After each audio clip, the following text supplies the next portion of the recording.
This is Cast of Wonders, the young adult fiction podcast featuring stories of the fantastic. Welcome, I'm Catherine Inskip, your editor and host.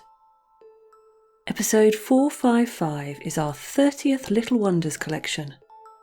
The theme of today's stories is Not So Alien. Toward the Sploff Zone by Brenna Harvey is a Cast of Wonders original. Brenna Harvey is a writer and comedian from Hartford, Connecticut. She is a graduate of the 2019 Odyssey Fiction Writing Workshop, and her short fiction has been featured in OMG Queer, Night Frights, and Queer Sci-Fi's annual Flash Fiction anthology. She wrote this story because in her early 30s, she discovered that sports played with kind, supportive friends are actually very fun, and she wanted to spread the word to the world's gym teachers. Follow her on Twitter @unkissedbot. This story is narrated by Andrew K. Ho. Andrew K. Ho practices Choi Li Foot Kung Fu and Tai Chi in Southern California, where he also writes speculative YA fiction. He has been a high school English teacher, an assistant language teacher in Japan, and is now a college professor.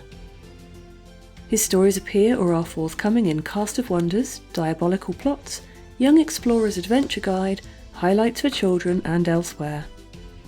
Follow him online or on Twitter.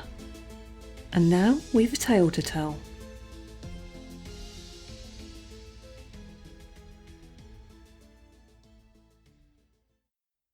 Toward the Sploff Zone by Brenna Harvey. Narrated by Andrew K. Ho. "Kids, you're switching bodies today," said Coach Sningarax. Our whole gym class groaned. Why? I asked. "To build character. Now what's the #1 rule of neuroswapping?" Respect, we droned in unison. Rungak, who clung to the wall next to me, rolled all 13 of his red eyes. Rungak was Leptarath, a 12-legged carnivorous arachnid and the hottest kid in our grade. His shiny exoskeleton made my spuckalunk wobble. "This is Katie's fault," Rungak muttered while Coach started zapping kids with the handheld neuroswapper. "Totally," I said. "Humans are the worst." We were being punished because Katie sprained her ankle during a game of Gomblorb. Sure, maybe I shouldn't have pushed her off her stalactite, but it wasn't my fault humans were the galaxy's wimpiest species. They couldn't secrete adhesive mucus, echolocate, or even shoot webbing. When Katie did manage to catch the anti-gravity blorb sphere, her dense body weighed it down, and she never got to the Sploff Zone before it exploded. Katie glanced up at us from the floor. Her gross white eyeball started to shed saline water. "Check it out," I said. "Her face unintentionally reveals distress." Rungak laughed. "Humans are weak physically and emotionally." "Cut the chitter-chatter up there," said Coach, and aimed the neuroswapper at me. My vision flickered. Colors were suddenly different. I wriggled my fingers and didn't feel any viscous mucus secreting from my clinger glands. Instead of breathing through my skin, I sucked air through a few tiny face holes. I was in Katie's horrible human body. The game was a disaster. Kids inflated, tangled their antennae, vanished, and reappeared as their camouflage went haywire. I discovered that my hands produced slippery moisture, making it almost impossible to cling to my stalactite. Human biology was ridiculous. There was a wet smack as the kid who stole my beautiful, mucilaginous body landed beside me. Somehow, I knew it was Katie. I expected a shove, but she just offered me the blorb. "Ready to sploff?" she asked. I reached, grasped it, and immediately sank toward the floor, shrieking like a baby mammal. Katie used my strong back legs to kick me toward the Sploff Zone, and my shriek became a delighted whoop. I couldn't float, but I could bounce off the floor stalagmites. The beat of one heart kept my muscles flooded with oxygen. My weight and density gave me powerful momentum. I felt incredible. The blorb beeped a warning and exploded. I flew across the field and smacked against a padded stalagmite. For the first time in my life, I needed to catch my breath. Katie landed above me, offering a sticky hand to help me up. I had bumped and tripped and laughed at Katie so many times. I had never, ever passed her the blorb. never given her the chance to feel what I just felt. "Nice move," she said. "You made it halfway to the sploff zone." "Thanks." Saline water started to saturate my eyeballs. "I'll do better next time." This story was one of the finalists in last year's Flash Fiction contest. It didn't quite make it into the winner's circle, but all of us backstage absolutely adored it. The setting is familiar: awkward adolescence and high school sports, and of course everyone is alien to one another. But one of the wonders of science fiction is how we can explore different ways of being. In this case, different ways of experiencing those teenage years and different ways to connect with our peers. Even in a short piece like this, we can see the transformative power of the genre and how it inspires us to become our best selves. Our second story is A Grieve-Binion Parent Abroad by P.G. Streeter. This story is a Cast of Wonders original. P.G. Streeter lives with his wife and 2 sons in Maryland, where he teaches high school English and philosophy. His previous publications include work in daily science fiction, pulp literature and Starship Sofa. He's thrilled to add the inimitable Cast of Wonders to that list. This story is narrated by Jeremy Carter. Jeremy has produced audio for the Dunesteef Audio Fiction magazine, Far-Fetched Fables, the Journey Into podcast and Starship Sofa, in addition to Cast of Wonders. By day, he teaches physics and maths in the beautiful Peak District. He is a husband, father, photographer, cook, and very occasional runner. And now we have another tale to tell.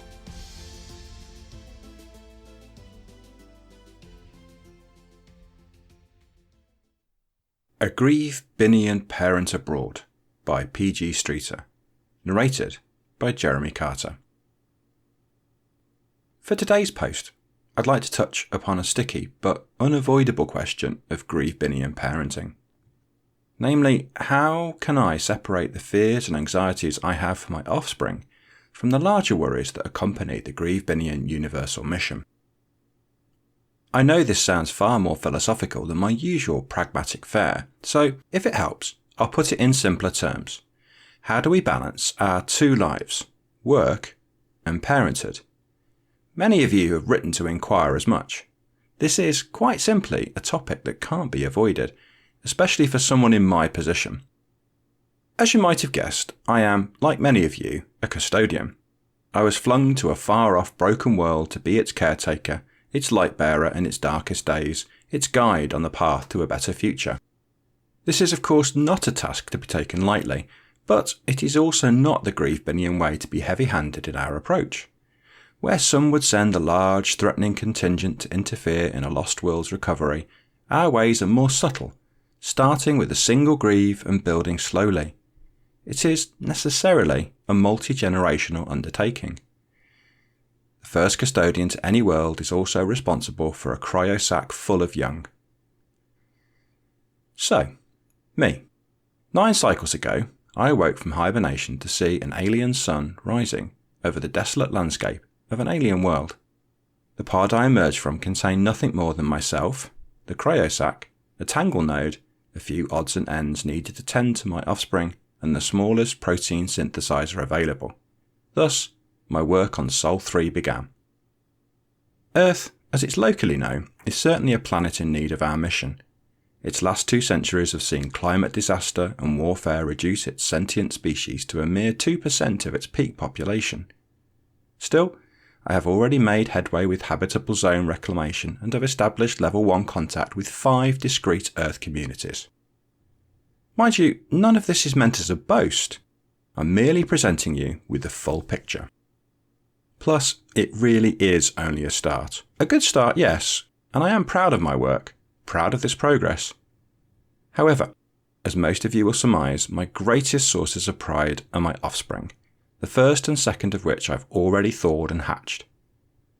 If you're one of my regular readers, you've read countless times of the many adventures I've had in raising Middo, 8.5 cycles, and we, 0.3. Hopefully, I've given you some good advice along the way. But, dear reader, it's confession time.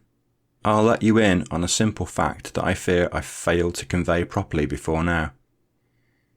In my efforts to prove my authority and expertise, or perhaps just to protect a sense of fragile pride, I've underplayed just how much I've struggled. Reader, I have struggled. It's in this confessional spirit that I share the following story. Tell me if this scenario sounds familiar. The scene, our dwelling on Earth, a large domicile reclaimed from the wreckage of a city long since abandoned by humans, Earth's solitary sapient creatures. The building's exterior is mostly flat planes arranged at right angles. But if you too are custodian on some other lost world, go ahead and picture the ruins you were accustomed to. They're probably not too different. Inside, I've approximated the familiar nest-like sensibilities of Grieve Bin. Packed mud in concentric spirals, precisely arrayed according to the Grieve ratio. It's but a pale reflection of our homeworld.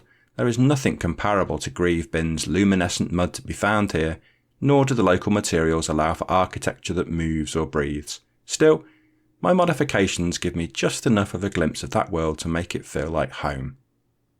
Can you picture it? Good. Then let's cut to last night. Imagine it with me now. As night approaches, I grasp Wee in my lower arms and rock him back and forth. The gesture is meant to soothe me as much as him because I know what's coming and I don't feel like facing it. See, Wee has been astral casting the last 3 nights and I just know I'm in for another rough one. Oh, it's not all that surprising. I know from my experience with Middo that it's bound to happen sooner or later, but it's exhausting and I know my faculties are not at their most optimal. Wee and I have developed a familiar dance over the past 2 nights and I fear tonight will be the night I falter.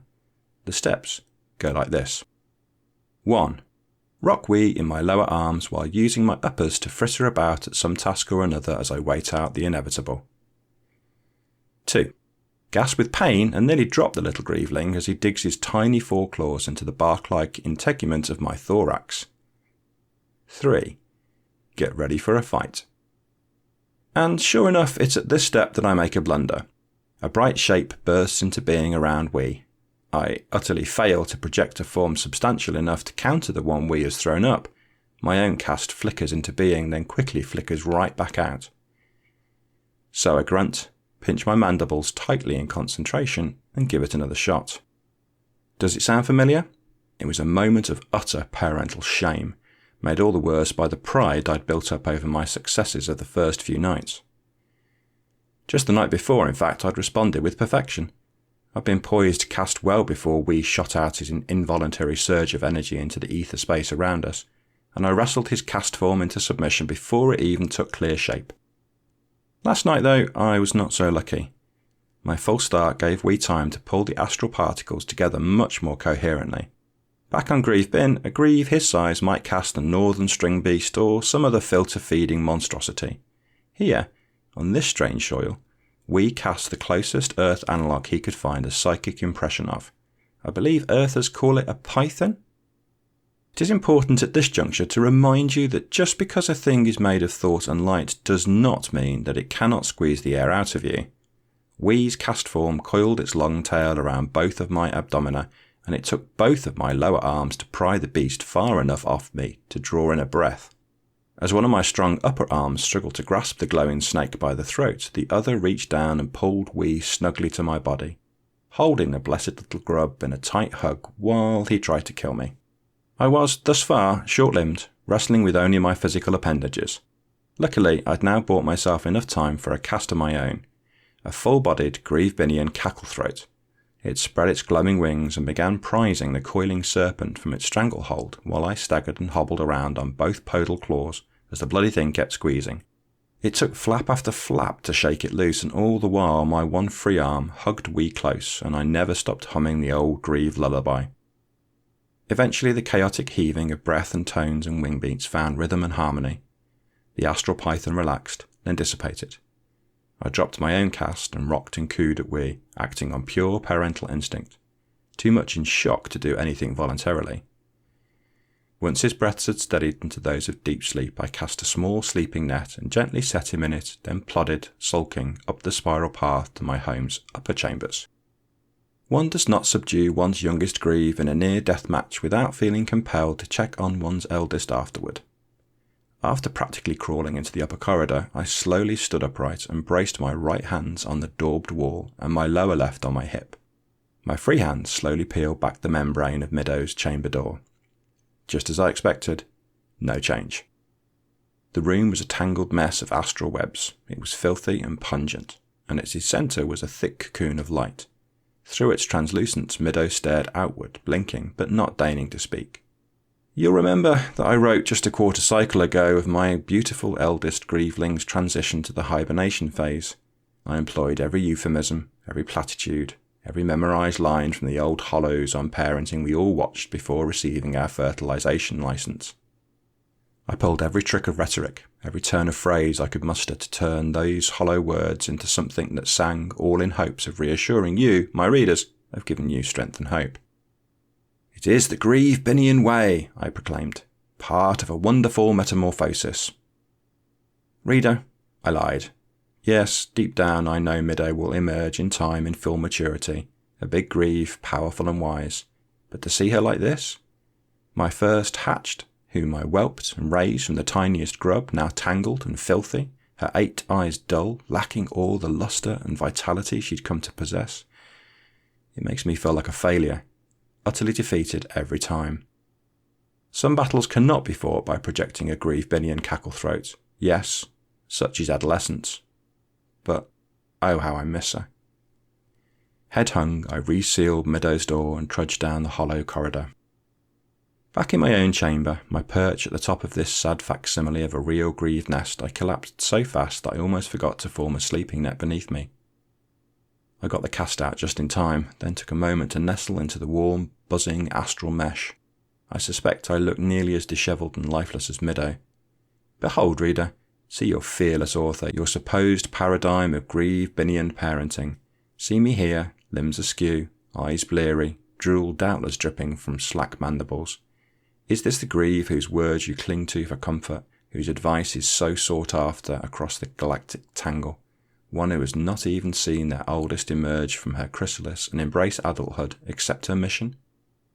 Lying there, I was not even sure I had the strength to continue the mission myself. I considered entering deep hibernation, come what may to the humans in their world. Worse, come what may to my offspring. I wanted to give up. There, you have it now.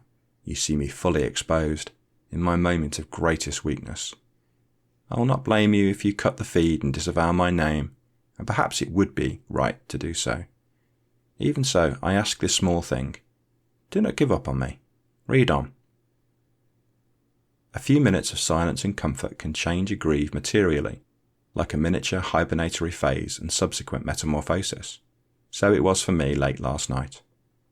For a while, I let my mind be utterly empty, silence wrapping around me like a blanket.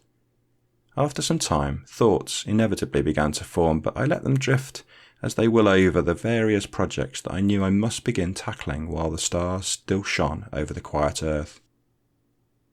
I had decided of late to begin pursuing a contingent strategy in case humankind proved themselves incapable of adapting. My mind began flitting through memorised profiles of sub-sapient Earth species, candidates for accelerated evolution, canids, felines, cetaceans, corvids. The snub-nosed little mammals of the sus variety showed strong promise. How many cycles in an acceleration chamber would it take to bring these creatures to a suitable level of sapience? I began to crunch the numbers and, as it happened, take comfort in the familiarity and pragmatism of such a mental task. So it was in contemplating the viability of sentient pigs that I began to become myself again. Soon I was ready to cast out of the house and begin the night's work. Rested, it only takes a Grieve of my experience a modicum of energy to send out a self-form in surveillance mode, so I set the monitors to alert me if we awoke, pulled the ambient flecks of light from the air, and cast a perfect glowing astral version of myself. Glow Me shot outside with a pop, passing effortlessly through the hermetically sealed walls of my home and into the remains of the human's world. Fly with me, will you, reader? Glide with Glow Me over silent human streets. See the simple architecture and notice its elegance. Yes, it's all right angles and dead minerals, but what feats the humans achieved with so little. See how tall their towers stood. Even in ruins there is majesty here. While Gloomy glides silently over abandoned cities, I think, perhaps the subsapients can wait. Yes, I will keep that contingency plan tucked somewhere in the back of my mind, but I think now that it is not enough to build some civilization here. I can still help preserve the one I see before me. The humans are greatly reduced, but they are not gone. And I think it is natural and good that my offspring struggle. Again, yes, we Greaves must learn after all how to cast where we cannot bodily go. We and Middo must experience growing pains if they are ever to cast with a big Greaves' precision and grace. The nightly battles with we will make him stronger. Middo's isolation and hibernation really will allow for transformation.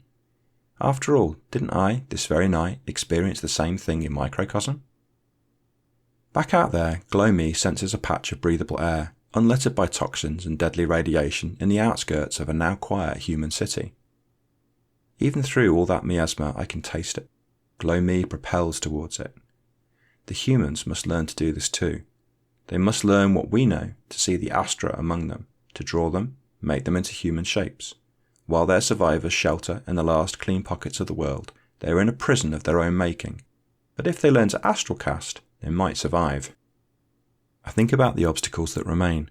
They cling so fervently to their determination to rebuild through technology. They repeatedly try to resurrect the communication apparati of the past. It's been immensely frustrating convincing them that there is a different path. Sure, in time, I can and will teach them to build quantum systems like the very tangle I'm using to send these words to you now, but first they must overcome their reliance on the machines. They must undergo metamorphosis. The potential to cast resides, after all, in all thinking animals, and the humans will be no different. I think of we, barely a grub, yet able to construct as clear a cast form as I ever saw on Grievebin. It will take work, but these human creatures are not worth giving up on. That is why we've come here after all. True, they are not quite ready, not yet.